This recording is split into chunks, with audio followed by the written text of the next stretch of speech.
Same old game over. Johnny. You're gonna need a bigger boat. So serious. I am Iron Man. This is a tasty burger. Welcome to the InSession Film Podcast. Welcome to episode 650 for August 18th, 2025, and I'm JD Durand. And I'm Brennan Cassidy. Hey, thanks for joining us, everybody, for this week's show. We are halfway through the 600s, Brendan. 650. It's very exciting. So weird. I feel like it was just yesterday that we celebrated episode 600. I know. And here we are, halfway to 700. It's wild. We got to think of a good topic. Yeah, to we do have celebrate a good 700. topic. Yeah. I'm actually really excited for this show because we are going to be talking about the great, the legendary Denzel Washington. He is, of course, starring in Spike Lee's latest joint, Highest to Lowest, their fifth collaboration. We just released a review of the film. If you want to go and check that out, Brendan and I had a really fun conversation on a film that we... Yeah, I was going to say we both really enjoyed it, and then through the conversation came to love it even more. I was just going to say, we both went into it really high, came out of it even higher. Exactly. No lowing on... Nope. Yeah, nothing low about that one. We only got highest. Highest to highest. Exactly. Really enjoyed that a lot. So we are going to be talking about Denzel, and as we do from time to time, we've done a couple of top fives over the last few weeks. For this week's show, we're going to go back to a consensus ranking. Brendan and I will do a top 10 consensus ranking of Denzel's best performances. So no small feat once again. Very much do look forward to that. I have thoughts. I'll just simply say this. I'll simply say this to get ahead of it. This is either going to be the easiest or the hardest consensus ranking we've done yet. I mean, much like the last few, it could be a little bit of both. So we'll see. I think it will. We'll see. For reasons we'll get to, this is going to be a lot of both. Yeah, absolutely. I do look forward to that. Before we do, though, I do want to say thank you to all of our InSession Film VIPs. You guys are the best. You make this show function each and every week. If you want to become an InSession Film VIP, there are 3 ways to do that. Patreon is one of the best ways. Patreon.com/InSessionFilm. Sign up there. You get access to all of our great bonus content. There are other great rewards up there as well. Again, that's Patreon.com/InSessionFilm. Apple Podcast subscriptions. That's another great way. Subscribe via Apple Podcast. Or if you're watching us here on YouTube, become a member of the channel. You'll get access to all of that VIP bonus content as well. So we do thank everyone for signing up for InSession Film VIP. I want to begin the show this week by talking about Alan Tudyk. I don't know if you saw this or not last week. I saw it very briefly, but you might want to spend some time laying the foundation for everybody. Okay. So essentially what happened, Alan Tudyk was interviewed, and I'm trying to recall where this was. Maybe it was Variety. I'm not sure. I'll see if I can pull it up. I want to say it was Variety. But in this interview, he was talking about how he, in iRobot, because he famously does all of the mocap for the robot characters in that film, in particular Sonny, the central character of that film alongside Will Smith. And in that film, at least according to Alan Tudyk, his motion capture performance tested higher than Will Smith during the test screenings. And as a result, the studio pulled him from all of the press and the publicity and the selling of that movie. And he, at the time, was pretty hurt by that. And there's a couple of reasons I wanted to bring this up. Okay. One, I have always been a stan of iRobot. I think this film is I know. Yeah. underrated. I think it is quite good. Yeah, I think it's pretty good. Really it's fun. pretty good. The main reason I enjoy iRobot is the performances. I would say that's about 80% of what makes that film what it is. Yeah, and that includes is- both Will Smith and Alan Tudyk. 100%. It is Yeah. Alan Tudyk and it is Will Smith. And here's the thing. Here's why I find Alan Tudyk's comment so fascinating. Because the test screenings, the audiences there are correct. They are right. Yeah, I was think going to say, they're not wrong. His performance, Alan Tudyk's performance, is much more affable than Will Smith. But that's what I love about Will Smith, who up to that point in his career had been the capital M, capital S movie star. Yeah. I am and the that's, movie star. Everything revolves around me. And look, that's, yeah. obviously, given Alan Tudyk's comments here, clearly the studio still felt the same.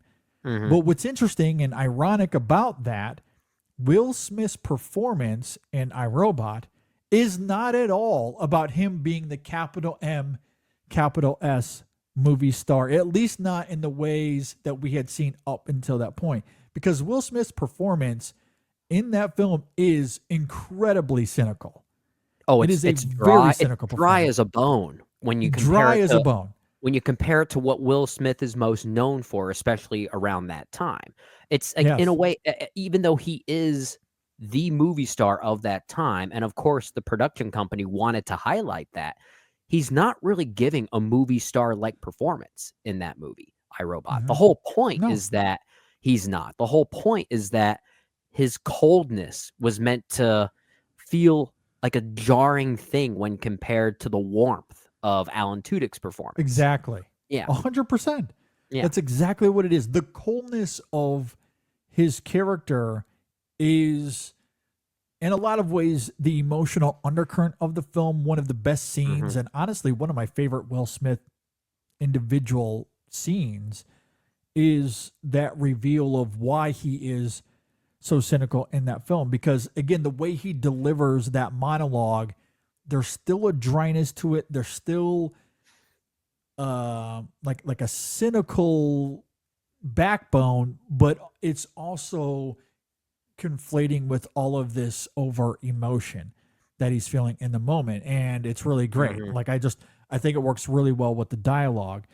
So yeah, I mean, Will Smith's performance is not at all, what we had come to see from him up until that point. And I love it. Like I love the dry humor of that film. And it is the best part of admittedly, it. Yeah, the casting is what saves the movie in a lot oh of my, ways. it's really great. And I love dry humor. Oh yeah, me too. Maybe Will Smith recently saw, the latest Jim Jarmusch film and was like, that's what I want to do. Like, I can but do in that. a blockbuster way. Like cigarettes and coffee, I can do that. Exactly. I don't know, but it is a very dry performance, but Will Smith's charm takes it to a new and different level that I really love. And you're right, Alan Tudyk is the beating heart. There's a lot of warmth to that character. He's also very funny, but extremely affable. You love Sonny. So yeah, 100% test screenings. And you would think the studio who was greenlighting this, or at least overseeing the production, would have an idea that that's how that would screen. You would think.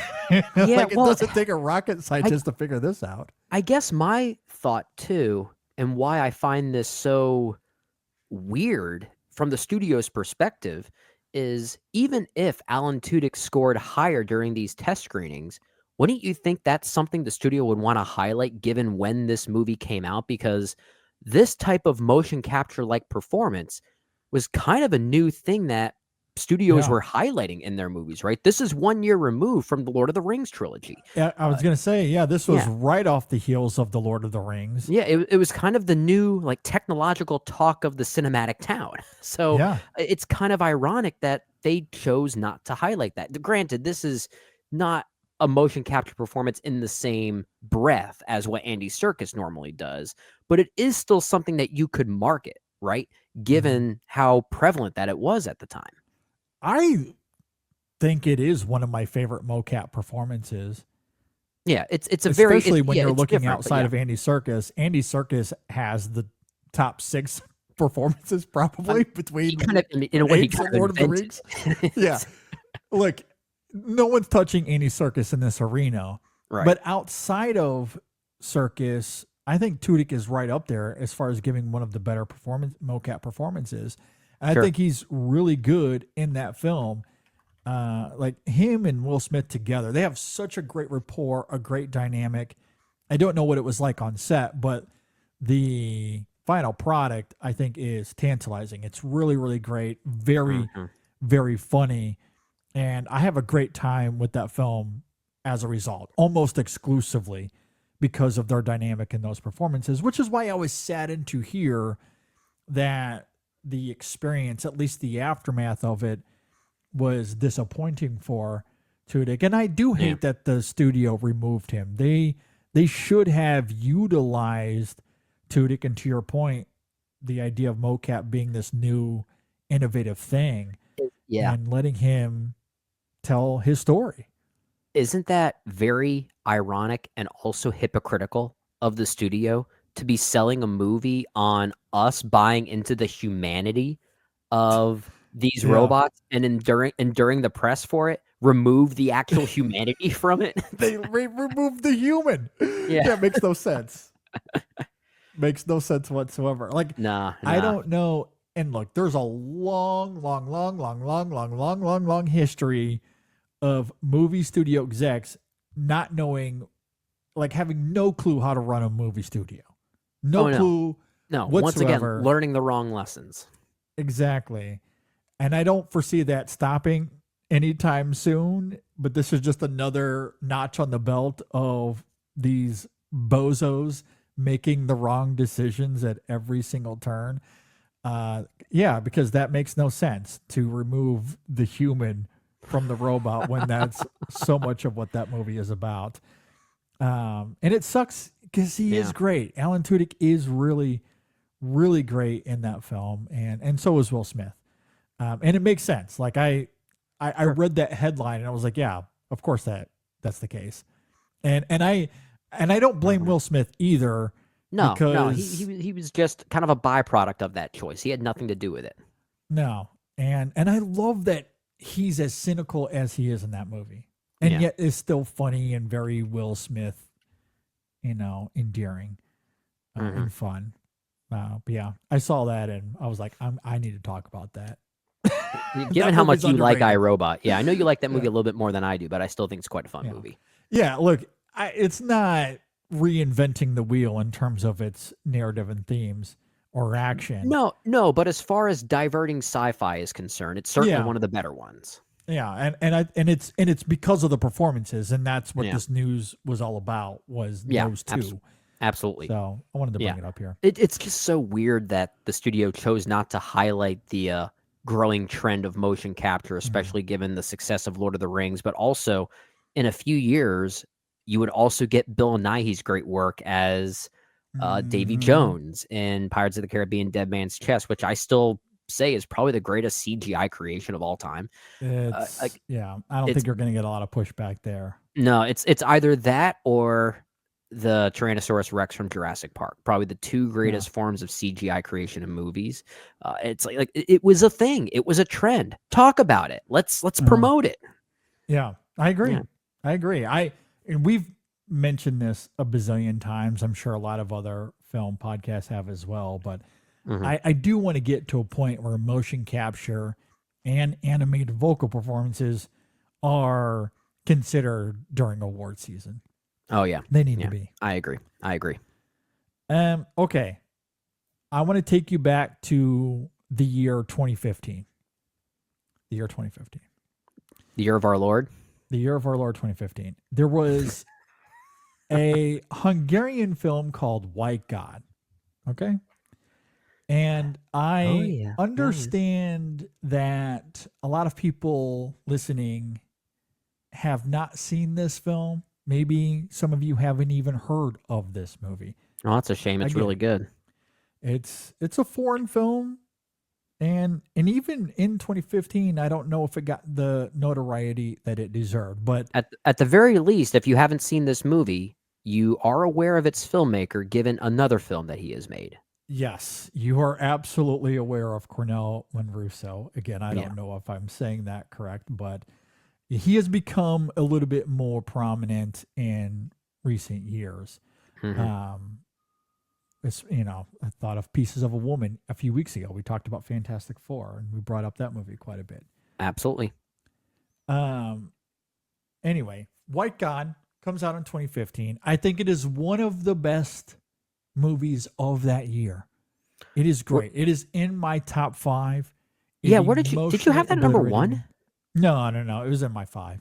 It was in your 5? I think Okay. I think I had it at 4 or 5. something Gotcha. like that. Okay. Yeah. And I think it's really great. It's emotionally blistering. And again, for those that haven't seen it, what makes White God unique and interesting is that it is from the perspective of the dog. Mm-hmm. A dog is separated from its owner, a 13-year-old girl named Lily. And as the film goes, and the dog, whose name in the film is Hagen, he tries to navigate his way back to Lily. But he doesn't know how to get back to her. He is captured at one point in the film, is forced to dogfight, and has to go through all of these trials and tribulations. It is a devastating film. It is very hard to recommend. I understand why a lot of you will never see this movie. I get it. It's a horror film in It is- not it the is a most horror film. literal ways, but it is horrific in its own way.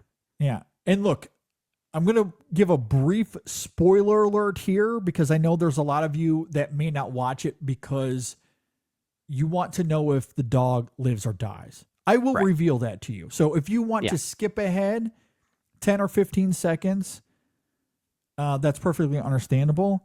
But I Yeah. at least want to give this away so people will go watch it. Because, again, spoiler alert, skip ahead 10 seconds if you need to here. The dog does not die. He does live Right. at the end. Yeah. He does live at the end. Now, what the dog goes through is still heartbreaking. It is devastating. But you don't have to worry about the ultimate. Right. So, with that said, I do urge people to go and check it out. And again, what's brilliant is that Hagen is the central character, meaning that for us to understand and empathize and feel what Hagen is experiencing, you need a performance, an actual performance to convey that. That's where I championed all season long in 2015 that Bodhi the dog should have been nominated for an Oscar because So, it yeah. is one of, and I shit you not, I say this unironically, it is one of the best performances I've seen in the last 10 years. So It we is go unbelievable. we go from the Academy needing to recognize voice acting, motion capture acting. We also need them to recognize animal performances. Animal performances, because what this dog conveys, the emotion that it conveys, at least at the time I didn't understand how they did it. I did bring this up probably some months ago, a year ago, I don't really recall. Mhm. But I did watch a video on YouTube, and it was all about how they get dogs to act in film. And Bodhi in White God was one of the most prominent dogs featured in that video, which came Interesting. to a big surprise because when you're talking about dogs in movies, everyone immediately goes to the Hollywood movies. Oh yeah, you go to Homeward Bound or some of those other classic Airbud, examples. all those Airbud. movies. Airbud. You know, Did you know that we're getting a new Airbud movie this I year? did see that. Yes. Did you know that if you count all the Air Buddies spinoffs, this is technically like the 15th Airbud movie? It's unreal that we live in a world that has 15 Airbud movies. But again, people love their dogs. That's true. Anyway, all of that to say, I was a bit surprised that amongst all these Hollywood movies is this little Hungarian movie from 2015. But I'm glad that the video featured Bodhi's performance because it is a performance and it is stunning. I recommend White God for that alone, if you can get through the film, and I understand that it is arduous, but if you can get through it, I promise you, you're going to see a performance that will blow you away. That movie, White God, has invisible subtitles to it. And what I mean by that is you have scenes between dogs, most specifically Bodhi, as you were highlighting there, where the dogs are just sitting, sometimes looking at things, sometimes looking at each other. And I swear you can sense what the conversation is. You know, they are communicating, they are talking, and you know every single word without knowing what is being said. It is truly astounding. I completely and wholeheartedly agree. It is phenomenal. And so all 2015, I championed Bodhi. It should be nominated for an Oscar. It should be nominated for an Oscar. I know I talked about him a lot at the InSession Film Awards that year. It is a phenomenal performance. For obvious reasons, Bodhi was snubbed at the Oscars. Absolutely. Okay, so here's why I bring all of that up. Here's the point, and I know where you're going with this. Because today we get the trailer for the horror film Good Boy. And I am going to make it my personality for the rest of this year. Bodhi may have gotten snubbed, but Indy will not. I am going to make sure that Indy gets an Oscar nomination at the end of this year, God damn it, because we need this. Well, what if it's not as good of a performance? We have to judge these performances objectively, right? Okay. You are right. I can't get ahead of myself. We don't know. Maybe Timothée Chalamet won't be as good as we all think that he'll be in his film coming out later this year. We don't know. But look, for those that have seen this film, it's getting pretty good reviews. Yeah. And I think it's even noted in the trailer that the performance of Indy is one of its best qualities. Okay. And I want to believe that because he is a good boy. As the title suggests. One of the most emotive actors of his generation. That is the quote. I'm looking at it right here. And I believe it. I believe it. I'm looking at Indy in this video right now. And I am going to push for this. I want Indy to get this Oscar nomination. Yeah. I would have been even more excited for this movie had we found out that Bodhi was actually playing this role. Oh my God. If that was the case, I would have lost my goddamn mind and I would have for sure. You'd have been requesting screeners now. I would have done nothing else except push for this the rest of the season. And I'm still probably going to do that for Indy. Bodhi walked so Indy could run or bark, whichever one you want to go with. And then if that ends up happening and Indy takes off and gets award buzz for this performance, next we just need Indy and Bodhi in a movie together. Oh my gosh, that would be the best. Are you kidding me? Yeah, those two going at greatest dog movie of all time incoming. 100%. I hope Bodhi is living out a great life. He would probably be old at this point. That was a decade ago, and I don't know how old he was when they made White God. He was probably 2 or 3. Yeah. So Bodhi's probably at the tail end of it here. And I hope he had a great life. He was a good boy. But I'm looking that up. He got snubbed, so I am going to champion Indy all the way through. I'm going to maintain hope that the performance is that good. That, as the trailer says, is a generational type performance. I'm very excited for this. And yeah, it looks like it's getting good buzz. So let's see if the dog-assance starts. The dog-assance. Very much looking forward to it. It is currently has a 95% on Rotten Tomatoes for whatever that's worth. I think it has like a 71 on Metacritic. It only has like a handful of reviews thus far. I don't even think it's at 10 reviews just yet, so that'll certainly change. But that's not a bad start for a movie like this, as creative as its premise seems to be. It is a really interesting premise, and look, it's not the horror element of it because, as you noted earlier, White God in a lot of ways is a horror movie. It's not a traditional horror movie, but there's a lot of disturbing elements to White God for sure. Absolutely. That it's quite horrific in a lot of places. However, with this being in a horror film where its owner is haunted by supernatural spirits, now that is quite different from White God. Very, very Absolutely. different. And I think that is an interesting idea. Sounds like the Blumhouse version of White God.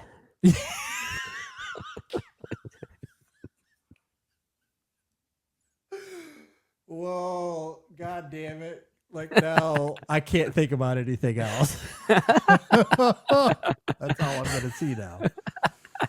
Hopefully it's better than the Blumhouse of White God. I think these early reviews will suggest that it is. Yeah. All right. Before we get to Denzel, one other thing. I want to circle back to Quentin Tarantino. There was a wonderful tweet that you might have seen making the rounds where people are talking about Quentin Tarantino being upset that he made his final masterpiece with Once Upon a Time in Hollywood, and therefore he doesn't know what to do with his 10th and final film, as if he has to set those parameters. But I do want to shout out Josh Parham, who had that tweet. Okay. And friend of the show, Josh Parham. We do love Josh. But yeah, he had that great tweet about Tarantino being mad that he made his masterpiece one movie too early, or his final masterpiece. Yeah, I have thoughts on that. But we could talk about that because in another interview, Quentin Tarantino said that Kill Bill was the movie he was born to make, Inglourious Bastards is his masterpiece, and that Once Upon a Time in Hollywood is his favorite. What say you, Brendan? Well, first I was going to say that if Quentin Tarantino is so desperate to end his career at 10 movies, and he wants he's already got the 10. No, you're right. Kill Bill is 2 movies. He just has to come out and say that it was 2 movies because they are both very different tonal and thematic experiences. They obviously connect narratively, but I mean, Harry Potter is 8 movies and they connect narratively and thematically. Kill Bill Volume 1 and 2, it might be one story, but Volume 2 is very much its own thing that's designed to deconstruct Volume 1. They are 2 very different experiences. He has 10 movies, and he made one of his best movies as his 10th movie. If he were to just come out and say that, he can end his career right there, and maybe he'd be happy. I don't know. Obviously, I think he still wants to keep working. He has kind of made this promise that he will make a 10th and final masterpiece, and I think he wants to live up to that own promise he made for himself. So he probably will. It obviously won't be the film critic at this point anymore, as he's been talking about for a while. Apparently, he says people lost interest in that one. But his tweet there that Josh very thankfully shared, calling Kill Bill the movie he was born to make, Inglourious Bastards his masterpiece, and Once Upon a Time in Hollywood as his favorite. I love that he's not choosing either Pulp Fiction or Reservoir Dogs in that conversation. He's going with some of his more movies that were maybe some of his more thoughtful exercises. I actually think that's very interesting. And I think it certainly makes sense for the Quentin Tarantino of today, picking movies like that as his quote unquote best work that are very reflective of his own legacy as a filmmaker in many ways. I feel like those 3 movies are very much that in a lot of ways. So certainly makes sense. And I do think at the very least, Once Upon a Time in Hollywood, top three for Tarantino for sure. Yeah. I would say that Once Upon a Time in Hollywood is the movie he was born to make.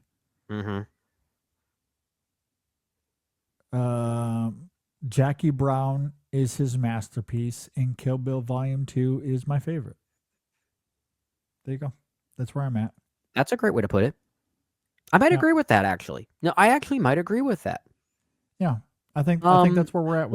I think the only difference I might say is if I have to pick 3 different movies for each of those 3 categories, then I would say that I'm in alignment with you.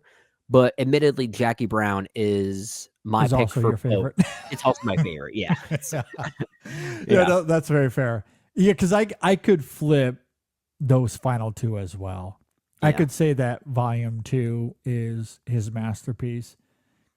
But I could also put maybe Kill Bill Volume 2 was the one he was born to make, and Once Upon a Time in Hollywood is his masterpiece, and my favorite is Jackie Brown or even a Pulp Fiction. Well, yeah, but I do think it is interesting that the movies that he chose for his own, favorite slash best slash born to make categories, he picked a lot of movies that are very self-reflective in a way. Well, which is kind of interesting because Jackie Brown might actually be his most self-reflective movie. It just came out at a time when he wasn't really described as a self-reflective filmmaker just yet, kind of predated a lot of what Once Upon a Time in Hollywood would very much be about. But then a movie like Inglourious Bastards is sort of him like kind of reckoning with his exploration of genre and the way he does that. Probably his most meta exercise in that regard. So Sure. I could certainly understand why he chose that as maybe his masterpiece, because he's a filmmaker that is very much known for playing with genre and playing with homage. And that's a movie that's kind of all about that thing. And so I get that that's why that's maybe his own masterpiece. But I would agree with you that Once Upon a Time in Hollywood feels more like the movie that he was born to make, because that's only a movie that Tarantino could make. No one else can make that movie. I agree. And that's why I think Josh's tweet is funny and probably correct, that he's mad that that's his quote unquote 9th film, even though it's really his 10th. And this doesn't have to be that much of an issue. Just retire. You're fine. You got 10 movies that you can be proud of. Dude. You're good. I think that's perfectly fine. I do think that is the movie he was born to make. And Volume 2, Jackie Brown, I think those are quite masterful. Those are interchangeable as far as favorite and masterpieces go. And I think that's what's maybe ironic, at least from my perspective, when it comes to Inglourious Bastards, because I don't even know if it's top 5 for me. It might be number 5 for me. It might be 5. It might be 5. It's 5 or not 6. any lower than that for me. Yeah, in my own personal Tarantino ranking, I'll do this off the fly. My number 1 is Jackie Brown. Number 2 is Kill Bill Volume 2. Number 3 is Once Upon a Time in Hollywood. Number 4 is Pulp Fiction. 5 might either be Inglourious Bastards or Kill Bill Volume 1. And I might end up giving it to Volume 1, Kill Bill Volume 1 specifically at this point, just given its connection to Volume 2. And how much I like that movie more because of what Volume 2 does to it. So that might be where I sit right now. And I'm pretty close to that. That's pretty much where I'm at as well. It's Volume 2, Jackie Brown, Once Upon a Time in Hollywood. Those are the 3. And the order there might change depending on the day. But I'd say that's the 3. Pulp Fiction at 4. And then probably Volume 1 at 5. Maybe The Hateful Eight. I'd love to give that one a go. I haven't seen that one since it came out in theaters. Yeah. I'd love to give that one another go. I've been liking that one a little bit more as time goes on. The only Tarantino film I find myself liking less with time is Django Unchained. Is Django. That's the only one of his I don't really like all that much. Yeah. I like Django. I think it's fun, but it doesn't go much beyond that for me with Django. Yeah, I'm kind of with you. I certainly admire the craft and the performances for sure. So I think it's a diverting exercise. I just don't know if it goes beyond that for me. Yeah. But the rest of them, there's a lot to like. And I'm not trying to dismiss Inglourious Bastards necessarily. I just don't think that's his masterpiece. In fact, I don't think it's even close to his masterpiece, even if I do think it's a good movie. And I think there's a lot to say, and it's clearly personal for him. There's no doubt about that. I think that's what it is. Yeah, it's personal for him because, like I said earlier, it feels like the movie that's very directly commenting on Tarantino, the homage, the homage king in a way, the genre explorer, the genre bender. Yeah. Like that because in many ways, Inglourious Bastards is just as much a war film as it is a spaghetti western. I mean, and because of that movie is why he started doing literal westerns afterwards. But Inglourious Bastards was already kind of a western, stylistically speaking. So in a way, it's kind of the embodiment of what Tarantino is as an artist and how he likes to play with genre. So I could see why he would say that if that's the case. Yeah, I'm with you there. I don't have any sort of pushback. I just think that the film, even inside those personal traits, I don't think it fully. I think it's together messy. Like I think it's. I think. I don't want this to turn into a review of Inglourious Bastards, but which we've it's already done. You can go and Yeah. listen to that. I don't even We've already remember done. what episode it was. I don't remember either. I don't even remember when it was. You'd have to go to the archive, InSessionFilm.com. Yeah. But it is one of those movies that I do think gets. It's a movie I think where Tarantino sometimes gets in his own way, especially how some of these character arcs crystallize. I think he becomes a bit too interested in shock value and killing characters off just because he can, as opposed to really going further with some of their arcs. And I think he tries to have it both ways. And I think I think the film sort of collapses under its own weight by the time you get to the final chapter. Like that's really my biggest problem with that movie. Yeah, I'm with you. And I think when it comes to perhaps that ideal of action, killing characters, and the like, I think that's just where I appreciate Volume 1 a little bit more, because that's the film that's not trying to necessarily shock you to death. You kind of can see what's coming. I mean, there are some twists and turns, but it serves that story and the bride's experiences, so it makes sense in the context. And then it gets better with Volume 2 when you realize that gratuitous violence was something not to be celebrated. Exactly. So there's a payoff to it later, which to your point is why Volume 1 and Volume 2 are two totally very different movies and should be treated separately. Absolutely. I would argue. Yeah, I would too. Why he has 10 movies. Just retire, Quentin. You're fine. Run your theater. You're good. Yeah, he has those 10 movies. If you want to consider Kill Bill 2 movies and he has 10 movies, then that's a great filmography. It really is. I agree. I'm not as high in some of these others. Like I don't love everything. I mean, I'm even kind of a defender of Death Proof. I actually think that movie's kind of fun. Yeah, I like Death Proof. Yeah. But it's a good filmography. If those were his 10, I agree. He has nothing to be ashamed about. Those are 10 good movies. Can leave it at that. I agree. All right, Brendan, are you ready to be reckoned with for a final time? For a final time? Yes. We are here to talk about Mission Impossible: The Final Reckoning, everyone's favorite Ethan Hunt. He came back to theaters earlier in the year. We had what I would consider an interesting conversation on the movie. I'm still thinking about that conversation. I got to admit. I have not. I can I'll say this. I am very intrigued to rewatch The Final Reckoning. I am intrigued. Joking aside. Yeah. I'm very curious more than anything else. I'm very curious. I am hoping to have a Mad Max Fury Road type of reckoning with that movie. And for those unfamiliar, I was not mixed on Fury Road. I liked it, didn't love it, and then rewatched it, and then it ended up in my top 10 of the year. Yeah. So I am hoping that The Final Reckoning, which I am way more mixed on than I ever was with Fury Road. If I know you well enough, I'm not sure if that's gonna quite happen for you, but it is one of those movies that if you and I give it a rewatch at some point in close proximity to one another, might be perfect for some bonus content to revisit that movie if things do change and how that relates to the series as a whole.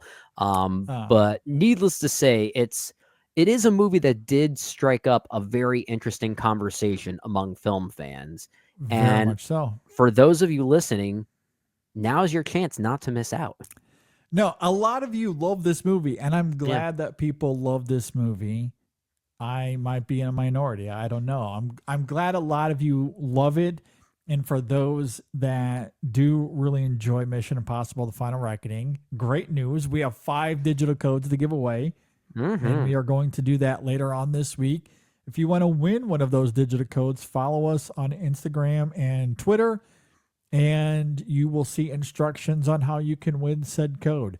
We will put out a tweet. All you got to do is interact with it, and you'll be entered into a drawing to win one of these digital codes. Wow. The way you said that, JD, interact with it, makes it sound like these codes are the entity. Maybe we are the entity. We are just giving out AI. We have the codes. If you want to break in and hack these codes and save the world, you got to follow us on social media. If you want your own rabbit's foot. Exactly. So go and follow us at InSession Film on Instagram and Twitter. You'll find us there. And again, we're going to have instructions on how you can enter to win one of these codes. And so if you're an Ethan Hunt stan, now's your chance to hop on the plane one last time. So be sure to get your code for Mission Impossible: The Final Reckoning, and we do thank them for their support.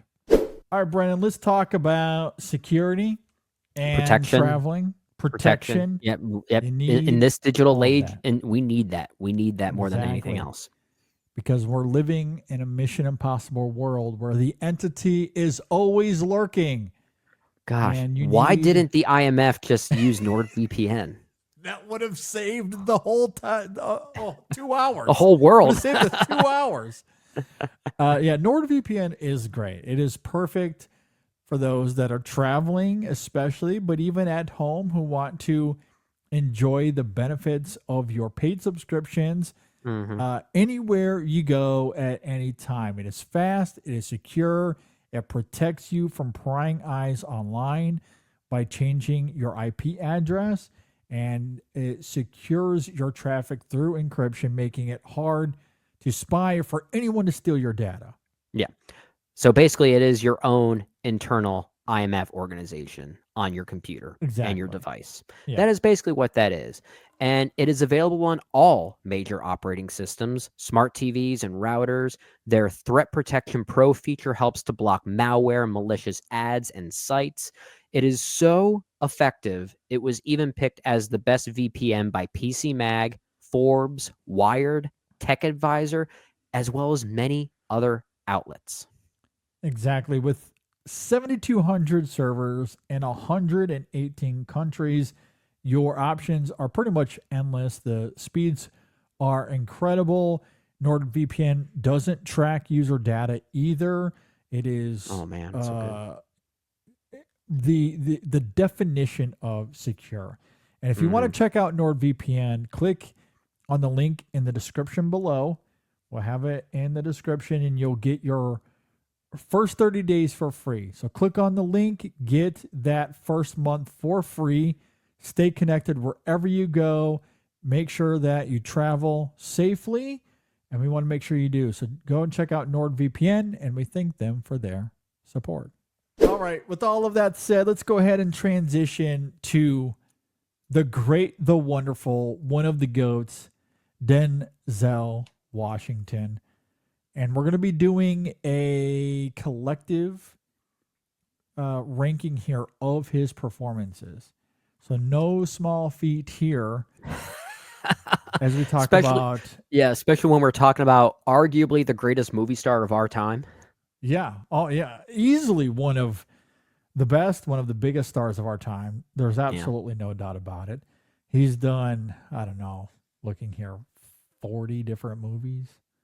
I'm just guessing here off the cuff here, just a little browse of the eye. 42. So there's a lot to consider. It's a lot. A lot to consider. Where do you want to begin? I said this earlier in this show, JD. This is either going to be the easiest or most difficult consensus ranking we've ever done and probably will ever do. And I think it's because, is there really a consensus as to what his best performance is? I feel like, oh boy. Because and even when we were to come up with a 10, and when we do come up with a 10, we're going to be separating each of these by the smallest of hairs. And that's the thing, is because the other thing to consider is the quality of the films, but unlike other actors where the disparity might be a little bit higher, it's much more challenging, I feel like, with Denzel. I mean, even some of these bad movies is where he gives some of his best performances. And where do you draw the line? You know what I mean? I mean, and that's why it's kind of difficult. Like we were texting offline about this topic, and when we introduced it, we first introduced it as a consensus ranking of Denzel's performances. And then I went back and asked, wait, are we doing performances or are we doing Denzel Washington movies? And that would be a completely different ranking, a very different ranking. Very. Yeah, because to your point, some of his movies that he has starred in or co-starred in that maybe are a bit more middling by comparison.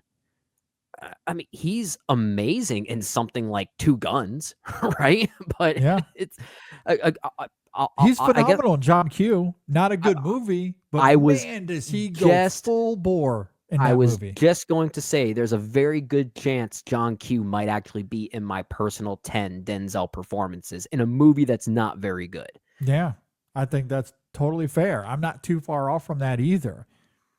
Yeah, and that's why I bring up the question, because if it comes down to it, do you go with the better film? Does that give it the edge? I don't know. I'm just posing the question, but that's the thing with him. The disparity is so small that you almost have to go outside the performance to make a decision on these things. I think that might come into play. That conversation there might come into play when we start to round out this top 10 and we get to the bottom end of it, and we need some more additional criteria to help us make this decision. Yeah. I think at the very least, we can start things off by talking about a few of the more obvious performances that are going to make this list. Yeah, there's a couple up at the top that are obvious. So let's start there. Yeah. Should we start with our respective number ones? Maybe we have the same number one at this point. Okay. My number one is probably his performance as Malcolm X. Malcolm X. Yep. Okay. So we're in line there. All right, that's cool. Yep, we're in line there. That's cool. Hang on, I've got a couple screens open here, so I'm going to make note of this so we don't forget our place. So Malcolm X, Spike Lee's Malcolm X, number one. So what do you have at number two? I think we might have a bit of a disparity here. I have Training Day. Okay, where do I have Training Day? Sorry, I have this on my phone. I forgot to email this to myself. I think I have Training Day somewhere around like 8 or 9. I have it at number 8. Actually, no, I take it back. I have it at number 7. Okay. So it's definitely going to be in our 10 somewhere. We can at least acknowledge that. Yeah. So I'll put that below Malcolm X for now, just because we know it's going to be here. Okay. My number 2 is actually Man on Fire. I have that, ironically, at number 7. So mathematically, they're tied. Yeah, exactly. All right, well then, let's just do that. Then we can make 11 performances as opposed to 10. What if that happens the rest of this way? We agree, but just the numbers are flipped. If that does happen, then we can do a top 20 within a top 10 or something like that. How about this? How about this for now? I'll put Man on Fire at number 3, just underneath Training Day, and I'm going to give Training Day a slight edge, primarily just for its legacy status. And we've done this before. We've used this as a criteria for every consensus ranking that we've done in the past. We'll sometimes give an edge to something given its importance in that type of time frame. Yeah, I mean, no offense to Man on Fire. I obviously love the film and love the performance. That's why it's in my 10 here. But when it's all said and done, Denzel will be most known unless something happens in the near future that changes this. But as of right now, it's Malcolm X and Training Day. Those will be the two that will be the most associated with Denzel. Most likely. Yeah. I think in a few years, maybe a decade or so, we might be saying the same thing about Gladiator 2. You think so? It's a very interesting performance. It's in my fun. 10. It's in my 10. Okay. I don't have it in my 10, but it is a lot of fun. It is a lot of fun. Maybe I'll hold off on that one for now. It's in my 10, but it's not necessarily like I think I have that at like number 9. But sometimes, like time does that with Yeah. art. And Yeah. that could be one of those performances where over time, over the next 10, 15 years, maybe it will register with me on that level. I think that one is going to stay with Denzel for a little while. For Okay. varying reasons, because it is a wonky performance and a very It's wonky fun. movie. Oh, Yeah. it's a lot of fun. No, Yeah. I agree. And it's a very different role for him. Oh, for sure. No, it's great. No, I do really like it. It's just not in my 10, but So I do really like it a lot. So your number 2 was Training Day. Training What Day. was your number 3? Well, my number 3 is, I guess, the modern pick for me. I have The Tragedy of Macbeth. Okay. So if I was going to take your argument and inform it for my list, that's what I would say about The Tragedy of Macbeth. And I think also the other thing with Denzel is, well, maybe not the wider general audience, but a lot of us will also associate him with Shakespeare. He's very Shakespearean, has done a lot of stage acting in regards to Shakespeare. I know that's not what we're talking about here, but The Tragedy of Macbeth is it very directly is a collaboration of his two faves of stage and film. Yeah. And seeing him chew on that dialogue is a huge highlight. Like that to me is just Denzel at the height of his powers, which is why it's my number 3 here. I have it at number 5. So it's going to be in our top 5 then. Okay. The reason why I have it below something like Man on Fire is I wanted to have something high up there that represents the movie stardom of Denzel and the way he carries that particular Tony Scott film, and he brings such an emotionality to it that the movie itself really doesn't give, like, he's kind of writing the movie as it goes along. And I think that's really difficult for any actor to do by filling in those gaps. And when I gave that movie a revisit in preparation to watch Deja Vu for the Awards Watch podcast, when I guested with Ryan and Jay for their director series on Tony Scott, I decided to watch Man on Fire again in preparation for that. And I found myself kind of weeping by the end of that movie, really because of Denzel. It's kind of incredible. So like I guess that's why I give it a slight edge, even though I do acknowledge that there is something very technical and challenging about his work in The Tragedy of Macbeth. I think at the very least, like, it sounds like all of these are going to be top 5 thus far. Yeah, I love Man on Fire for all those reasons. I think you can make an argument similarly for something like Deja Vu. That's another one I recently caught up with in the last year or so. Yeah, it's very good. And love that performance as well. I love his work generally with Tony Scott. I think it's just remarkable. I love his work with Tony Scott in general as well. I certainly agree. I think Man on Fire is the best example of that partnership. And I think it's a great partnership. Fair. Yeah. I think honestly, like I would fight for Man on Fire to be number 3 with Macbeth at number 4, but I'm not necessarily married to that idea. But I think this is a solid 4 thus far, regardless of what that order ends up being. I don't hate it. I mean, I think Macbeth needs to be in there. I think it will be. I think it will be when it's all said and done. Yeah, I think that's perfectly fair. Yeah, I don't hate that 4 at all.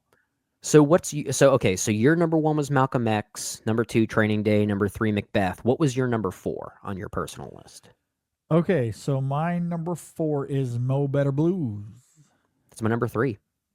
Okay, well there you go. Sounds like we have our top 5 then. Yep. Unless something else comes into play.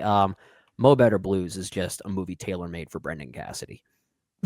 It's great. I mean, it's not necessarily tailor-made for me, but I deeply love it as well. I love the way he's channeling his inner Miles Davis for that movie, even though the movie is not about Miles Davis directly, but there are some parallels though. And even some of his mannerisms, the way he plays the trumpet is very Miles Davis-like. It's a very different kind of performance for him, which I think is really intriguing. Mm-hmm. No, I agree. I think Yeah. he's fantastic in that movie, and maybe one people forget about when I it think comes so. to Denzel. You know, I it's think so. obviously earlier on in his career, and that was the first collaboration, right, between It him and was, yeah, Spike? because we had that, then we had Malcolm Then X. Malcolm X that Yeah. came out just a few years later. And then after Yeah. that was He Got Game, which is also my top 5 for Denzel performances. I have that. Where do I have that? I have that at number 6. Oh. Yep. Okay. Number Sounds 6. like that's number 6 then. Yep. Yeah, but I have that at 6. Honestly, one of So the there you better go. father-son dynamics of that time, I think. Oh, I agree. No, Yeah. it's such a blistering performance. I don't know if that's the right word, but there's just this. There's just such this. He's like an unstoppable train in that movie, Mm-hmm. and I love the nuances of it, the emotional volatility of it. I don't know, a little bit of what we were talking about in our review of highest to lowest in terms of this wide-ranging polarity with the performance, but I think it's heightened even more in a movie like He Got Game. I It's agree. great. It's really, really good. I love that movie. So yeah, I do have that at 6 as well. So I'm right there with you. Okay. So far we're in lockstep, which is So kind far, of this is great. becoming the easiest consensus ranking we've done thus far. But again, I always wonder about the back half. The front half tends to be a little bit of, okay, we agree, Yeah. but the order's a little off. We got to figure that out. Mm-hmm. But these final 5 it's always, this is where it could get challenging. Well, I know somewhere in our bottom 5 we have Remember the Titans, right? I have that at 8. Yeah. Okay. I think I have that at 8 as well. So that works out perfectly. I'll put that here at number 7 just because that's next in line, but we might have a few that we could put above that still.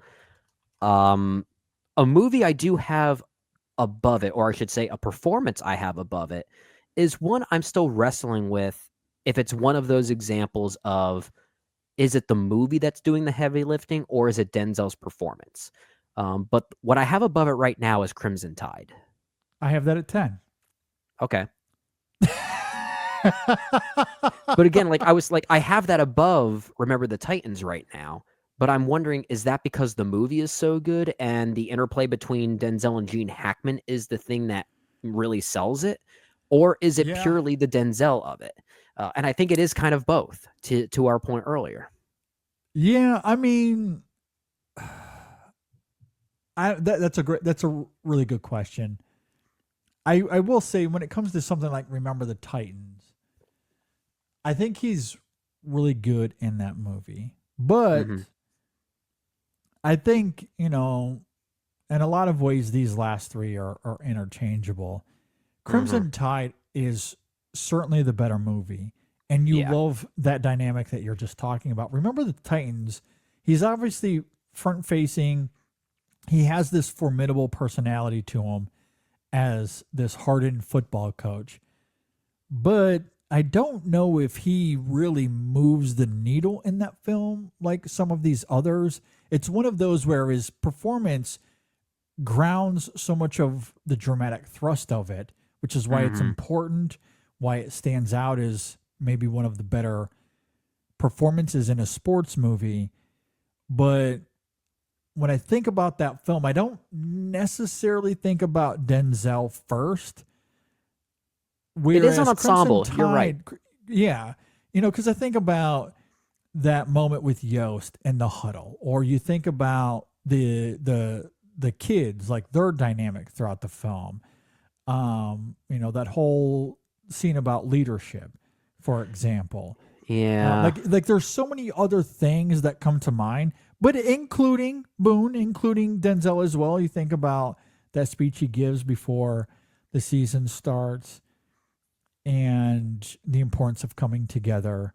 So he is impactful, but he's part of a larger machine. He's still really great. Don't get me wrong. I would still have him in my 10. But again, when Yeah. we're debating these little nitpicky things, I could see why Crimson Tide, you would maybe go Crimson Tide here a little bit, because it's a better movie, and also you have to have those two characters going back and forth, right? Yeah, well, now that you talk about it in that way, I think you make a great point that so much of what ends up happening in Crimson Tide doesn't just hinge on the fact that it's a great movie or that dynamic between Hackman and Washington, Mhm. but it also does hinge on Denzel giving what is essentially a pretty challenging performance. Yeah. Um, So yeah, I think yeah. we can have that higher, is I guess what I'm trying to say. Well, honestly, the more you're talking about it and the more I'm looking at Denzel's filmography, I'm now starting to think maybe Remember the Titans could actually get knocked off my top 10 now. Because and that's not to knock that performance. It is a very emotionally stimulating performance for the right reasons. It's not the most challenging work of Denzel's career. I feel like he's maybe done more out of the box performances that we might want to highlight by the end of it, but Okay. and maybe I don't know. I mean, in many ways, mean, Remember I'm- the Titans is I'm not- yeah. it's kind of the nostalgic pick for us because we grew up with that movie. Yeah. But I don't think you're wrong. And maybe that's the whole reason I had it on my list to begin with, is the nostalgia factor. Because I don't necessarily disagree that there are more challenging performances here. Like Deja Vu, I think, has more on the page for him to chew on. American So does Gangster, Inside Man? for sure. Inside Man, absolutely. John Q might actually be a better performance, even though it's a way lesser movie. Yeah. Yeah, I think that's very fair. And like same thing with something like Fences. I don't love Fences, but I can absolutely see, like, he's obviously a performative powerhouse in that movie as well. So, yeah, I mean, obviously I love Remember the Titans and I love him in it. But if he ends up dropping out of the list, I'm not losing sleep. But yeah, I, because I you made do it. think there Yeah. are other great stuff. There's other great stuff here for sure. Yeah, and maybe we can find a few other things that really highlight the strengths of Denzel Washington, which Remember the Titans certainly does. It just, I don't know, it's hard to say. I keep on wondering if that's purely a nostalgic pick for us. It's possible. It is. So maybe what we do is we keep it here for now. We have Crimson Tide right at number 7 with Remember the Titans rounding that out at number 8. So it means if we do include it and keep it here, we have 2 spots to fill. Maybe we start going through the rest of his filmography to see, oh, that needs to be here. Oh, that needs to be here. So I'm curious, what do you have on your personal list kind of rounding things out? So the only other film that I haven't really mentioned yet is, so the last one I have on here is Fences. But honestly, Mm-hmm. the more we're talking here, I don't know how confident I am in that pick. Yeah, If I'm I, a little. if I have to drop two, like, I'm okay dropping Remember the Titans and Fences for other performances here. Like Inside Man, I definitely think about a lot here. Mhm. Maybe even John Q. I don't want to disregard that. I really do think he's I think that that's a good. very impressive performance, especially like the fact that it's not a very good movie, and Yeah. somehow Denzel makes it kind of an emotional experience that you Yeah. feel kind of wrapped up in. I think that alone is really impressive. I agree. No, I'm totally there with you. And I'm kind of tempted maybe, to, yeah, I'm and tempted I to was include it just now. about to say it might be the thing that kind of pushes us to choosing it there. Because, and I'm looking here, like Deja Vu is maybe one I'll fight for. I could fight for Deja Vu. That's a very complex performance because of the nature of that movie and just the narrative of it. It's he's got to balance a lot of complex and Yeah. intricate forms of storytelling, and he's very Yeah. good at that. We would also be remiss if we don't mention Glory, which he did win the Oscar for as well. Yeah, that one's not in my personal top 10, but Admittedly, I do need to watch that movie again because I think the last time I saw it was maybe for high school history class or something like that. Yeah. So it's kind of a blind one for me in some ways. But I remember him standing out. I just remember being more invested in Morgan Freeman in that movie. It's been a while since I've seen it as well. It's hard for Yeah. me to really talk about it in full detail, Mhm. but I do remember loving both of them in it. I think he's very sure. good in it. But then again, Yeah. here's a harder question for you. What is Denzel's worst performance? I don't know if that Does it qualifies here. exist? I don't think so. It doesn't exist. That's what I'm trying to say. Well, like worst is maybe the wrong phrasing. Do I have a least favorite performance? That might Or I be guess- a little bit Or I guess easier maybe to choose. the better question is, has he ever given a bad performance?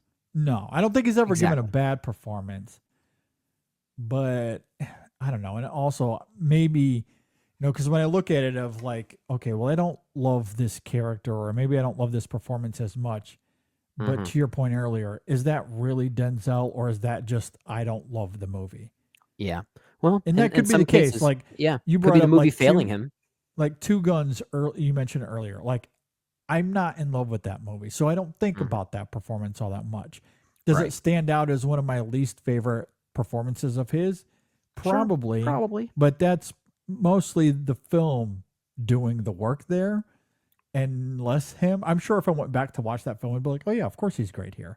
It's Yeah. Mark Wahlberg that's dragging the shit down, or whatever. There's a- I don't know. There are a lot of guns dragging that movie down. Yeah. So, yeah, I don't think he's capable of giving a bad performance. But I there don't think so are either. there are several movies here where they're not great. It's not great. hmm Yeah, so like I don't know. So we got to figure out these last two. Like I'm at Deja Vu, maybe John Q, maybe American Gangster, Maybe Gladiator too. and maybe Gladiator 2. Yeah, Um, I think that's where we're at right now. with I guess Remember the Titans getting kicked off. Yeah, I like of my personal top 10, I think moving Remember the Titans and Fences, like I would probably move those down now that we're having this Yeah. conversation. Yeah, and the thing with Fences for me, I think I would be higher on that performance and probably fighting for it for my top 10 if it wasn't a performance he was already so used to giving, given his experience playing that character on the stage as On the well. stage, yeah. Yeah, and I think there's a Mhm. valid conversation to be had about whether that kind of mitigates the performance and the awards worthiness of it when it's translated simply to a different medium. And that's the thing that's always held me back with that one. Which is that's why it's fair. not on my Totally personal fair. top 10. Even I think it's a good performance. In fact, it's a great performance, but it's also a performance he has given before. Yeah. Yeah, no, so- I think that's perfectly fair. So how many left do we have officially? in the So this consent. is what our 10 is so far. I'm going to go from 1 to 10. So we have Malcolm Okay. X, Training Day, Man on Fire, Tragedy of Macbeth, Mo Better Blues, He Got Game, Crimson Tide. I feel like those 7, they're pretty much locked in from what I understand. Yeah. Right now, it seems like our 8, 9, and 10 are in some variation of John Q, Deja Vu, and Gladiator 2. Okay. But we definitely need to go through a few others to see if we maybe ultimately decide something like Flight should be in there, or Roman J. Israel Esquire, which were awards darlings their respective years. Spoiler, they're not in my personal top 10. No, I kind of feel about those the same I do Fences, maybe Glory. I'm not trying to downplay the Oscars by any stretch of the imagination, but I don't see those as his best works. I think he's given more interesting performances in other types of movies. I agree. Like that's ultimately where like John Q. Understandably is the lesser of the films that we're talking about, especially even amongst those Oscar Yeah. players there. Yeah. But I think he gives a better performance than any of those Oscar nominated films. I would agree. I would absolutely agree. In a weird way, I think he's actually better at some of the genre performances than some of the quote unquote Oscar-y performances. I agree. Even something like American Gangster, where he plays Frank Lucas, very good performance, but I guess maybe given the nature of that movie and how the narrative is structured, it's kind of a performance where I feel like he could have slept his way through in some ways. And I say this as someone that actually kind of likes American Gangster. I don't hate that movie. I think it's pretty good. But I don't think it's as challenging as something like Deja Vu, which came out just the year beforehand. Yeah, I think that's fair. I do really like him a lot in American Gangster, but Deja Vu, John Q, I think we can put those in. And then it's just a matter of deciphering what we want this last one to be. And I'm not against Gladiator 2. Hell, I'm not against highest to lowest. Well, that was another question I was going to say for the end of this, if we want to go and include, recency bias. And maybe it is. I don't know, but I just love that performance, and it's very funny, and I love the perculiness of it, especially early on. Looking at his filmography here, so I know we mentioned Inside Man, which he's very good in. He's also very good in The Manchurian Candidate, that version of that movie. Antoine Fisher, he's also quite good in. For our 1999 retrospective, we also have The Hurricane, where he plays real-life Reuben Carter. Yeah, I was planning on watching that later this week, so I am looking forward to that. I admittedly have not seen Devil in a Blue Dress, which I know a lot of people really do like. I haven't either. Yeah. I do kind of wonder if maybe we're looking some of these 90s movies as well. We might be. We haven't even mentioned Philadelphia. Philadelphia. Yeah, maybe that's it. I don't know. Very good. He is very good. I don't know. Like, what are your thoughts on? I know you briefly mentioned it, but The Manchurian Candidate. It wouldn't be in my 10, and it's not necessarily one I'm going to fight for, but it's kind of in a similar camp as to what we already argue with Deja Vu, where I think the nature of that story and how complicated that it is, I think showcases just how impressive he is as an actor with navigating intricate plot lines. I think that's an example of the movie actually really serving the actor, much like Deja Vu does. I find him so mesmerizing. That movie. Yeah. I think if we were to include it, it would be for a lot of the same reasons as Deja Vu. Yeah. Of the two, though, I do prefer Deja Vu for sure. I can say that confidently. But again, maybe it's because I like that movie more. So I don't know if I'm being biased there. Or yeah, I don't think The Manchurian Candidate, it's not a perfect movie by any means. No. It's got some issues from what I remember. I'm actually not opposed to having it be John Q, Deja Vu, and Gladiator 2. Because Gladiator 2 is such a new type of performance for him. I like the wild swing of it, and how it adds variety. I was gonna say, like, I think Gladiator 2 like a lot of highest to lowest is maybe born out of that a little bit, assuming that he filmed highest to lowest afterwards. I don't know if that's the case. Yeah, I'm not sure, but that's a good point. That is a good point for our parallels there. The playfulness of Gladiator 2, how that informs a lot of what he's doing in highest to lowest. And I'm not saying that as a bad thing, but there is a comedic quality to his performance in highest to lowest that is so much more in line with Gladiator 2 than anything else he's done in his career. I agree. So in a way, I think that's fair. Yeah, it could become a trendsetter. It could. Yeah. Yeah. Yeah. I mean, honestly, those two movies, maybe if anything, have Training Day to thank, but that was 25 years previous. So you kind of it's think just of it not- this way.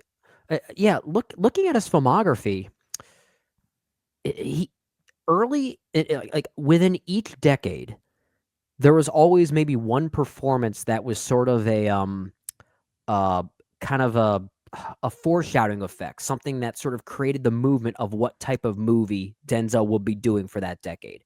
So Malcolm X maybe represented the 90s for him in some ways, right? Mhm. And then when you get to the late 90s into the early 2000s, Training Day comes out, and all of a Training sudden Day. he's doing Training Day-like movies for a while.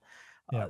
And maybe Gladiator 2 is another one of those trendsetters for a while. Maybe he starts Perhaps. playing some more prickly Do more kind of comedies?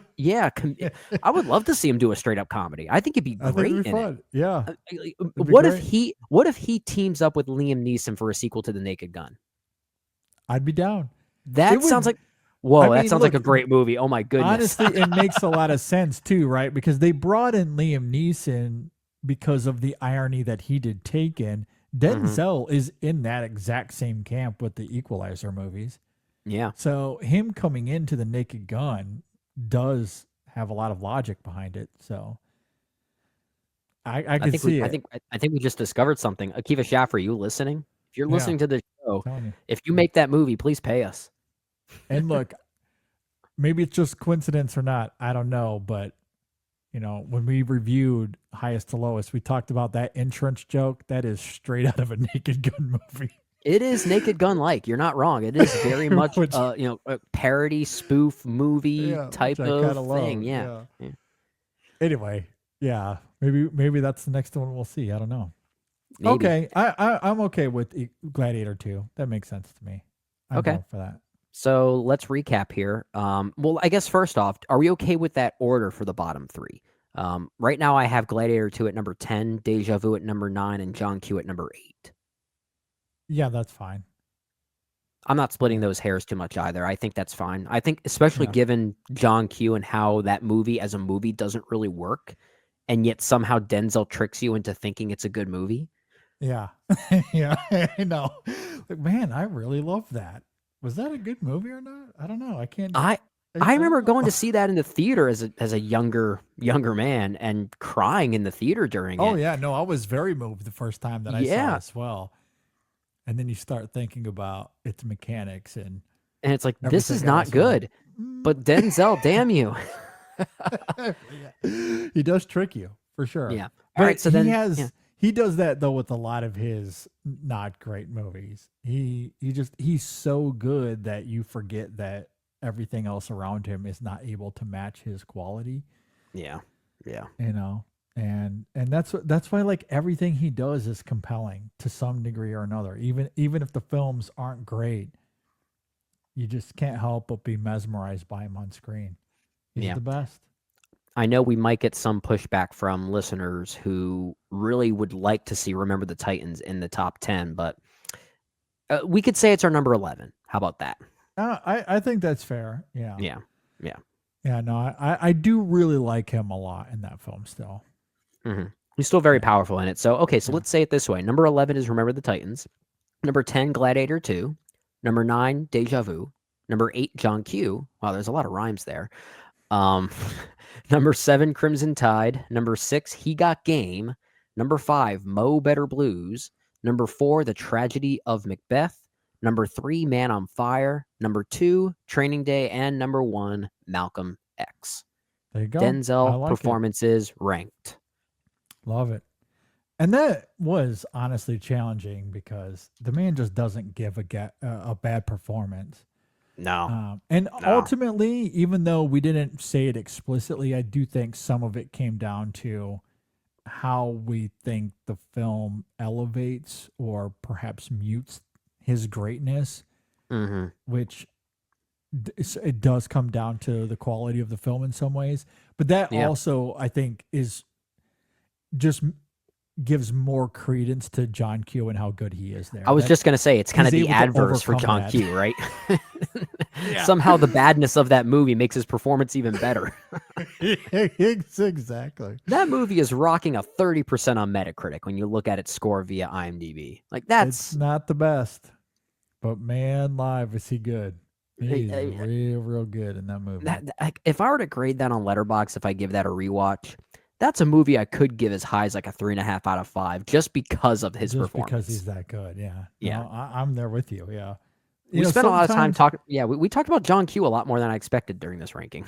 Well, maybe appropriately so, because a lot of this show, or at least the beginning of it, was predicated on me talking about iRobot, a movie that wouldn't be great without those performances. Like Will Smith and Alan Tudyk make that film what it is.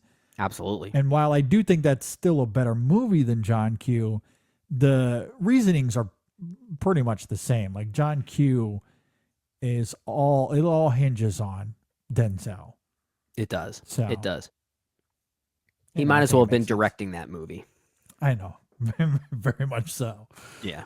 Okay, well, if you agree or disagree with our consensus top 10 here, you can leave a comment below if you're watching on YouTube. If you're listening on Apple Podcasts or Spotify, hit us up on social media, Facebook, Twitter, Instagram, Blue Sky. You can always email us at InSessionFilm@gmail.com. As I noted, we already have a review of Highest to Lowest. It is available right now. You can go and check that out. Spike Lee's latest joint. We had a really great time with that one. Maybe we'll have another review coming out this week. I don't really know. We debated doing the new Netflix film with Vanessa Kirby. Night Always Comes, I believe, is the name of it. The fact that we don't know for Who sure knows? what it's We'll actually see. called. Yeah, I believe it's called Night Always Comes. And I'll be honest, I'm halfway through it and I'm not loving it.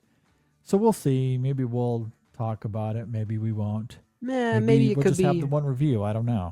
Well, I mean, given that it's a Spike Lee joint with Denzel Washington front and center, sometimes you want a certain review to really just like hog the algorithm for a week, right?